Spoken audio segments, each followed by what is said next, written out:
ഇപ്പോൾ നമ്മുടെ നാട്ടിൽ നല്ല ചൂട് കാലമാണ്. എല്ലാ സ്ഥലത്തും നമ്മൾ നോക്കിക്കഴിഞ്ഞാൽ ഏകദേശം ഒരു 40 ഡിഗ്രിയോളം അടുക്കുന്ന ചൂടാണ് ഇപ്പോൾ നമ്മുടെ നാട്ടിലുള്ളത്. പൊതുവെ ഈ ഒരു സമയത്ത് നമ്മുടെയൊക്കെ ഹോസ്പിറ്റലിൽ വരുന്ന പ്രധാനപ്പെട്ട കേസുകൾ എന്ന് പറയുമ്പോൾ നമ്മുടെ മുതുകിന്റെ ഭാഗത്തും കക്ഷത്തും നെഞ്ചിലും കഴുത്തിന്റെ വശങ്ങളിലും ഒക്കെ ആയിട്ട് ചൂട് കുരുക്കൾ പോലെ വരുന്നതായിട്ട് ഒരുപാട് പേരുടെയും നമുക്ക് കാണാനായിട്ട് പറ്റും. ഇങ്ങനെ വരുന്ന ആളുകൾ പൊതുവെ ചോദിക്കുന്ന ചില സംശയങ്ങളും ഇതിനു വേണ്ടിയിട്ട് നമുക്ക് വീട്ടിൽ ഫലപ്രദമായിട്ട് ചെയ്യാൻ പറ്റുന്ന കാര്യങ്ങളെയും പറ്റിയിട്ടാണ് ഇന്ന് ഞാൻ നിങ്ങളോട് സംസാരിക്കുന്നത്. ആദ്യം തന്നെ നമ്മളിപ്പോൾ ഇത്തരത്തിലുള്ള ചൂട് കൂടി വരുന്ന സാഹചര്യങ്ങളിൽ നമുക്ക് പറ്റുന്ന ചില തെറ്റുകളുണ്ട്. അതായത് നമ്മൾ ഈ സമയത്ത് കൂടുതലായിട്ട് കാർബണേറ്റഡ് ഡ്രിങ്ക്സ്, അതായത് പുറത്തു നിന്ന് ശീതളപാനീയങ്ങൾ, അതും സോഡ നിറച്ചിട്ടുള്ള പോലുള്ള ഐറ്റംസ് വാങ്ങി കഴിക്കുകയാണ് എന്നുണ്ടെങ്കിൽ നമുക്ക് കൂടുതലായിട്ട് വെള്ളം കുടിക്കാനുള്ള ഒരിതും ഡീഹൈഡ്രേഷൻ ഉണ്ടാകുകയും ചെയ്യും. പിന്നെ മദ്യപാനം, പുകവലി മുതലായിട്ടുള്ള കാര്യങ്ങൾ ഈ സമയത്ത് നിങ്ങൾക്ക് ഉണ്ടെങ്കിൽ അത് പൂർണ്ണമായിട്ട് ഒഴിവാക്കുക. ഡീഹൈഡ്രേഷന് അല്ലെങ്കിൽ നിർജ്ജലീകരണത്തിനുള്ള പ്രധാനപ്പെട്ട ഒരു കാരണമാണ് ദിവസവും 3 മുതൽ 3.5 ലിറ്റർ വെള്ളം വരെ നമ്മൾ കുടിക്കുക. ഈ സമയത്ത് ഒരുപാട് ഇറുകി പിടിച്ച വസ്ത്രങ്ങൾ ധരിക്കാതിരിക്കുക. പകരം കോട്ടൺ വസ്ത്രങ്ങളും അതുപോലെ തന്നെ അയഞ്ഞതുമായിട്ടുള്ള വസ്ത്രങ്ങൾ നമ്മൾ ഉപയോഗിക്കുക. രാത്രിയിൽ ഉറങ്ങാൻ കിടക്കുമ്പോൾ പൊതുവിൽ നമുക്ക് പറ്റുന്ന രീതിയിൽ എത്രത്തോളം ലൂസായിട്ടുള്ള ഡ്രസ്സുകൾ ഉപയോഗിക്കാൻ പറ്റൂ അത്രത്തോളം ലൂസായിട്ടുള്ള ഡ്രസ്സുകൾ നമ്മൾ ഉപയോഗിക്കുക എന്നൊരു കാര്യം കൂടിയുണ്ട്. പരമാവധി നമ്മളൊരു 12 മണി മുതൽ ഒരു 3:30 മണി വരെയുള്ള വെയിൽ കൊള്ളാതിരിക്കാൻ ഉള്ള ഒരു ശ്രമം നടത്തുക. സൺസ്ക്രീൻ പോലെ നമ്മുടെ ഫേസിൽ യൂസ് ചെയ്യാൻ പറ്റുന്ന കാര്യങ്ങൾ യൂസ് ചെയ്യുക. ഇനി നമുക്കിതിനുള്ള ഹോം റെമഡീസ്, ഇങ്ങനെയുള്ള കുരുക്കൾ നമ്മുടെ ശരീരത്തിൽ ഉണ്ടായി കഴിഞ്ഞാൽ നമ്മൾ എന്താണ് ചെയ്യാനുള്ളത് എന്ന് കൂടി പറയാം.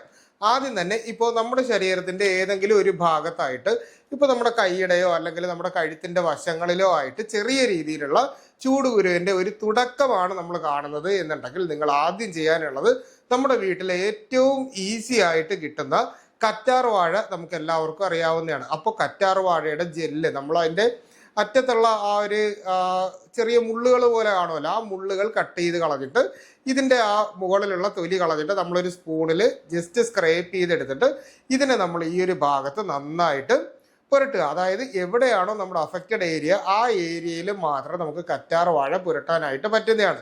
ഇത് ചെയ്യുമ്പോൾ ഒരു കാര്യം കൂടിയുണ്ട്. നമുക്കിപ്പോൾ ചൂടുകുരു വന്നിട്ടുണ്ട്, എന്നാൽ അവിടെ ചൊറിച്ചിൽ പോലുള്ള പ്രശ്നങ്ങളൊന്നും ഇല്ല. അതുപോലെ തന്നെ അവിടെ നമ്മൾ ഇപ്പോൾ ചൊറിഞ്ഞിട്ട് മുറിവുകൾ പോലെ ഇല്ലെങ്കിൽ കറ്റാർ വാഴ പ്ലെയിൻ ആയിട്ട് നിങ്ങൾ യൂസ് ചെയ്താൽ മതി. ആ പറയുന്ന ചൂടുകുരു അങ്ങ് താന്നു പോകുന്നതാണ്. എന്നാൽ നിങ്ങൾക്ക് ഈ പറയുന്ന ചൊറിച്ചിലും നീറ്റലും ആ ഒരു ഭാഗത്ത് അനുഭവപ്പെടുന്നുണ്ടെങ്കിൽ നിങ്ങൾ അല്പം മഞ്ഞൾപ്പൊടി കൂടി ഇതിൻ്റെ അകത്ത് മിക്സ് ചെയ്തിട്ടാണ് ഇടുന്നതെന്നുണ്ടെങ്കിൽ പെട്ടെന്ന് ഈ പറയുന്ന ഊണ്ട് അല്ലെങ്കിൽ ആ ഒരു സ്ക്രാച്ചസ് ഹീൽ ചെയ്യാനായിട്ട് പറ്റും. ഇത് തേച്ചതിന് ശേഷം ഉടൻ തന്നെ നമ്മൾ എടുത്ത് കളയേണ്ട. 1 മണിക്കൂർ കഴിയുമ്പോൾ ഇത് നന്നായിട്ട് അങ്ങ് ഡ്രൈ ആവും. ഡ്രൈ ആയി കഴിയുമ്പോൾ മാത്രം എടുത്ത് മാറ്റുക. രണ്ടാമത്, നിങ്ങളുടെ വീട്ടിൽ ഇപ്പോൾ ഈ പറയുന്ന സംഭവം, അതായത് കറ്റാർ വാഴ ഇല്ല എങ്കിൽ നിങ്ങൾ ചെയ്യാനുള്ളത് ഏതെങ്കിലും ഒരു ആയുർവേദ മെഡിക്കൽ ഷോപ്പിലേക്ക് പോവുക. അവിടെ നിന്നും രക്തചന്ദനത്തിന്റെ പൊടി വാങ്ങാനായിട്ട് കിട്ടും. ഇത് വളരെ തണുപ്പിക്കുന്ന ഒന്നാണ്. അപ്പോൾ ഈ രക്തചന്ദനത്തിന്റെ പൊടി എനിക്ക് തോന്നുന്നു ഒരു 100 രൂപയ്ക്കകത്ത് നമുക്ക് അത്യാവശ്യം ഒരു 50 ഗ്രാമോളം മേടിക്കാൻ പറ്റും. അപ്പോൾ ഈ രക്തചന്ദനത്തിന്റെ പൊടി നമ്മൾ വാങ്ങിയതിന്, രക്തചന്ദന ചൂർണം എന്ന് നിങ്ങൾ ചോദിച്ചാൽ മതി. അപ്പോൾ ഇത് വാങ്ങിയതിന് ശേഷം ഇത് ചെറുതായിട്ട് കുഴച്ചതിന് ശേഷം നമ്മുടെ ഈ ഒരു ഭാഗത്ത് എവിടെയാണോ ഒരു അഫക്റ്റഡ് ഏരിയ ഉള്ളത് അവിടെ മാത്രം പുരട്ടുക. ഇനി ഫുൾ ബോഡിയിൽ ഉണ്ടെങ്കിലുള്ള കാര്യം ഞാൻ പറയുന്നുണ്ട്, ജസ്റ്റ് നിങ്ങളൊന്ന് നോട്ട് ചെയ്തെടുത്തോളൂ കേട്ടോ ഈ കാര്യങ്ങൾ. ഇനി മൂന്നാമത്തേതെന്ന് പറഞ്ഞാൽ നമ്മുടെ ഫേസിന്റെ ഈ ഭാഗത്തൊക്കെ ആയിട്ടാണ് നമുക്ക് ഇങ്ങനെ വരുന്നത് എന്നുണ്ടെങ്കിൽ നമുക്ക് ആ ഒരു ഭാഗം തണുപ്പിക്കുന്നതിന് ഈ പറഞ്ഞ 2 കാര്യവും ചെയ്യാം. അതിനോടൊപ്പം തന്നെ നമുക്ക് മുൾത്താണി മീട്ടി വാങ്ങാനായിട്ട് കിട്ടും. അപ്പോൾ ഈ പറയുന്ന മുൾത്താണി മീട്ടി വാങ്ങിയതിന് ശേഷം ഇതിനെ അറിയാമല്ലോ, പൊതുവേ നിങ്ങൾക്ക് എല്ലാവർക്കും അറിയാവുന്നതാണ്. അതിനെ കുഴച്ച് പേസ്റ്റ് ആക്കി അതിന്റെ പുറകിൽ തന്നെ അതിന് ഡയറക്ഷൻസ് കാണും. അപ്പോൾ ആ ഒരു രീതിയിൽ കുഴച്ചതിന് ശേഷം നമുക്ക് ഈ അഫക്റ്റഡ് ആയിട്ടുള്ള ഏരിയാസിൽ നമുക്ക് പുരട്ടി 1 മണിക്കൂറോ, അതായത് ഫാനിന്റെ അടിയിലിരുന്ന് ഉണങ്ങാത്ത രീതിയിൽ സ്വന്തമായി തന്നെ ഇത് ഉണങ്ങിപ്പോണം. അപ്പോൾ ആ ഒരു രീതിയിൽ വരുമ്പോൾ ഇളം വെള്ളം, അതായത് തണുത്ത വെള്ളം ഉപയോഗിച്ച് ഫേസ് നന്നായിട്ട് കഴുകി കളയാനായിട്ട് പറ്റും. പക്ഷെ ഇത് വേറെ ഭാഗങ്ങളിൽ ഇടാനായിട്ട് സാധിക്കുമെങ്കിൽ നിങ്ങൾക്ക് അങ്ങനെ വേണമെങ്കിലും ചെയ്യാനായിട്ട് പറ്റുന്നതാണ്. ഇനി നമുക്ക് ചെയ്യാൻ പറ്റുന്നത്, ആര്യവേപ്പിന്റെ ഇല നമ്മുടെയൊക്കെ വീട്ടിൽ കാണുമായിരിക്കും. ആര്യവേപ്പിന്റെ ഇല നമ്മളൊരു 5-10 ഇല നമ്മുടെ ആവശ്യത്തിന് വേണ്ടി എടുക്കുക. അതിൽ അല്പം മഞ്ഞൾപ്പൊടിയും കൂടി ഇട്ടതിന് ശേഷം നമുക്ക് ഈ പറയുന്ന രീതിയിൽ അരച്ച് പേസ്റ്റ് ആക്കിയിട്ട് നമുക്ക് ഉപയോഗിക്കാം. ഞാൻ ഈ കാര്യങ്ങൾ പറയുന്നത് നിങ്ങളുടെ വീട്ടിൽ ഏതാണ് ഇതിൽ കാണുന്നത് എന്ന് എനിക്കറിയില്ല. അപ്പോൾ അതുകൊണ്ടാണ് ഈ ഒരു റെമഡി പറയുന്നത്. അപ്പോൾ ആ ഒരു രീതിയിൽ നമുക്ക് ആര്യവേപ്പും മഞ്ഞൾപ്പൊടിയും ചേർത്തിട്ട് നമുക്ക് ചെയ്യാം.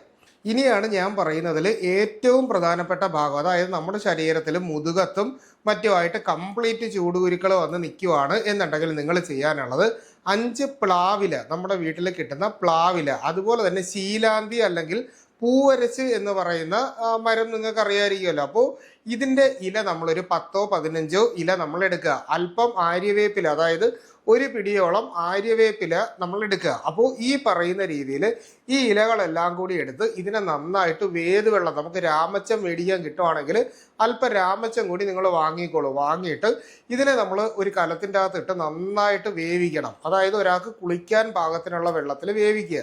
വേവിച്ചിട്ട് ഇതിനെ നമ്മൾ വൈകുന്നേരം വേവിച്ചിട്ടിട്ട് രാവിലെ നമ്മൾ ഈ വേതുവെള്ളം ഉപയോഗിച്ച് നമ്മുടെ ശരീരം നന്നായിട്ട് കഴുകുക. അതായത് ഇങ്ങനെ കോരി ഒഴിക്കൂ എന്ന് പറയത്തില്ല. അപ്പോൾ ആ ഒരു രീതിയിൽ നമ്മളിങ്ങനെ കോരി ഒഴിച്ച് കുളിക്കുന്ന രീതിയിൽ ചെയ്യുക. ഈ പറയുന്ന സെയിം ഇതിലേക്ക് തന്നെ വീണ്ടും ഇല ആഡ് ചെയ്തുകൊണ്ട് നമുക്ക് വൈകുന്നേരം തിളപ്പിച്ചിട്ട് പിറ്റേ ദിവസം വീണ്ടും കുളിക്കാനായിട്ട് ഉപയോഗിക്കാം. അല്ലെങ്കിൽ രാവിലെ കുളിച്ച് കഴിയുമ്പോൾ ഒന്നുകൂടി തീ കത്തിച്ച് കഴിഞ്ഞാൽ വൈകുന്നേരം വന്നിട്ട് നമുക്ക് ഒന്നുകൂടി കുളിക്കാനായിട്ട് പറ്റും. അപ്പോൾ ഈ ഒരു രീതിയിൽ നിങ്ങൾ ഒന്ന് ചെയ്ത് നോക്കിയാൽ ഈ ചൂടുകുരു കംപ്ലീറ്റ് ആയിട്ട് പോകും. ഇനി അയഞ്ഞ ഡ്രസ്സ് ഉപയോഗിക്കുന്നതിനോടൊപ്പം തന്നെ നമുക്ക് ഒന്നുകിൽ കാൻഡിഡിൻ്റെ പൗഡർ നമുക്ക് ഉപയോഗിക്കാം. ഇല്ല എന്നുണ്ടെങ്കിൽ നമുക്ക് ക്യൂട്ടിസ് ഡസ്റ്റിംഗ് പൗഡർ എന്ന് പറഞ്ഞിട്ട് ക്യൂട്ടിസിൻ്റെ ഒരു അതായത് വാസു ഹെൽത്ത് കെയർ എന്ന് പറയുന്ന കമ്പനിയുടെ ക്യൂട്ടിസ് ഡസ്റ്റിംഗ് പൗഡർ നമുക്ക് വാങ്ങിയിട്ട് ഉപയോഗിക്കാം. ഇനി ഏതെങ്കിലും ഒരു നല്ല ഒരു കൂളിംഗ് ആയിട്ടുള്ള ഹെർബൽ മോയ്സ്ചറൈസർ നമുക്ക് വാങ്ങിയിട്ട് ഇതിന് പുറമേ നമുക്ക് തേക്കാനായിട്ട് പറ്റുന്നതാണ്. അതുപോലെ തന്നെ കലാമിൻ ലോഷൻ നമുക്ക് വാങ്ങിയിട്ട് ചൂടുകുരു അഫക്റ്റ് ചെയ്തിട്ടുള്ള ഭാഗങ്ങളിൽ പുരട്ടാനായിട്ട് പറ്റും. ഇതൊക്കെ കോമൺ ആയിട്ട് നമ്മുടെ നാട്ടിൽ ചെയ്യുന്ന കാര്യമാണ്. അപ്പോൾ നമ്മൾ ചെയ്യാനുള്ളത് വേതുവെള്ളത്തിൽ കുളിക്കുന്നു. ഈ പറഞ്ഞ റെമഡീസിൽ ഏതെങ്കിലും ഒരെണ്ണം നമ്മൾ ചെയ്യുക. ഒപ്പം തന്നെ നമ്മളൊരു പൗഡർ, അതായത് ഈ ചൊറിച്ചിലും കാര്യങ്ങളൊക്കെ മാറുന്നതിന് വേണ്ടിയിട്ട് കാൻഡിഡോ നൈസിലോ ക്യൂട്ടിസോ മൂന്നിലേതെങ്കിലും ഒന്ന് വാങ്ങുക. അതുപോലെ തന്നെ ഇൻഫെക്ഷൻ കുറയ്ക്കുന്നതിന് വേണ്ടിയിട്ട് നമുക്ക് ഇതുപോലുള്ള ഏതെങ്കിലും ഒരു ഹെർബൽ സോപ്പ് കൂടി വാങ്ങിയിട്ട് ഉപയോഗിക്കുകയാണെങ്കിൽ ഈ ചൂടുകുരുവിൻ്റെ പ്രശ്നം നമുക്ക് നല്ല രീതിയിൽ കുറച്ച് നിർത്താനായിട്ട് സാധിക്കും. അതുപോലെ തന്നെ നിങ്ങൾ മെയിനായിട്ട് ചെയ്യാനുള്ളത് ഈ സമയത്ത് അമിതമായിട്ടുള്ള എരിവ്, പുളി, ഉപ്പ്, ഈ 3 കാര്യങ്ങളും പുറത്തു നിന്നിട്ടുള്ള ഫാസ്റ്റ് ഫുഡുകൾ നമ്മൾ വാങ്ങിയിട്ട്, അതായത് ദഹിക്കാൻ പ്രയാസമുള്ള ആഹാരങ്ങൾ ഈ സമയത്ത് കഴിക്കാതിരിക്കുക. അമിതമായിട്ടുള്ള മധുര പലഹാരങ്ങളും അതുപോലെ തന്നെ എണ്ണ പലഹാരങ്ങളും കഴിക്കുന്നത് പൂർണ്ണമായിട്ടും ഒഴിവാക്കേണ്ടത് വളരെ അത്യാവശ്യമാണ്. അതുപോലെ തന്നെ ഗവൺമെൻറ്റിൻ്റെ ഭാഗത്തുനിന്ന് വരുന്ന അറിയിപ്പുകൾ നിങ്ങൾ നോക്കുക. ദിവസവും നിങ്ങളുടെ ഫോണിൽ തന്നെ ഇന്നത്തെ UV ഇൻഡെക്സ് എത്ര ആണ് എന്നുള്ള കാര്യവും ഇന്നത്തെ ടെമ്പറേച്ചർ എത്രയാണ് എന്നുള്ള കാര്യവും നിങ്ങൾ മനസ്സിലാക്കുക. അതിനനുസരിച്ച് നമ്മൾ പുറത്തൊക്കെ നടക്കുന്ന ആളുകളാണെങ്കിൽ ഒരു കുട കൂടി നമ്മുടെ കയ്യിൽ കരുതുന്നത് എപ്പോഴും നല്ലതാണ്. കാരണം ഇത്തരത്തിലുള്ള സമയത്ത് നമുക്ക് കുട ഉപയോഗിച്ച് പുറത്തേക്ക് പോകാം. പരമാവധി നമ്മൾ ഈ ഉച്ച സമയത്തുള്ള വെയിൽ നമ്മുടെ ശരീരത്തിൽ തട്ടാതിരിക്കുന്ന രീതിയിൽ വേണം നോക്കാനുള്ളത്. അപ്പോൾ ഈ പറഞ്ഞ രീതിയിൽ ഒരു ചെറിയ മാറ്റം നമ്മൾ ഈ ഒരു സമയത്ത് കൊണ്ടുവന്നാൽ തന്നെ നമുക്ക് വലിയ രീതിയിലുള്ള വ്യത്യാസങ്ങൾ നമ്മുടെ ശരീരത്തിൽ വരുത്താനും ഇത്തരത്തിലുള്ള രോഗങ്ങൾ നന്നായിട്ട് കുറച്ച് നിർത്താനും സഹായിക്കും എന്നുകൂടി പറയുകയാണ്. അപ്പോൾ ഈ വിഷയവുമായി ബന്ധപ്പെട്ട് എന്തെങ്കിലും സംശയങ്ങളുണ്ടെങ്കിൽ നിങ്ങളത് കമൻ്റായിട്ടോ വാട്സാപ്പിൻ്റെ നമ്പറിലോ ചോദിക്കുക. കൃത്യമായിട്ടുള്ള റിപ്ലൈ നിങ്ങൾക്ക് കിട്ടുന്നതായിരിക്കും. അപ്പോൾ ഇത്തരത്തിലുള്ള പുതിയ അറിവുകളായിട്ട് വീണ്ടും മറ്റൊരു അവസരത്തിൽ കണ്ടുമുട്ടാം. അതുവരെ എല്ലാവർക്കും ഗുഡ് ബൈ.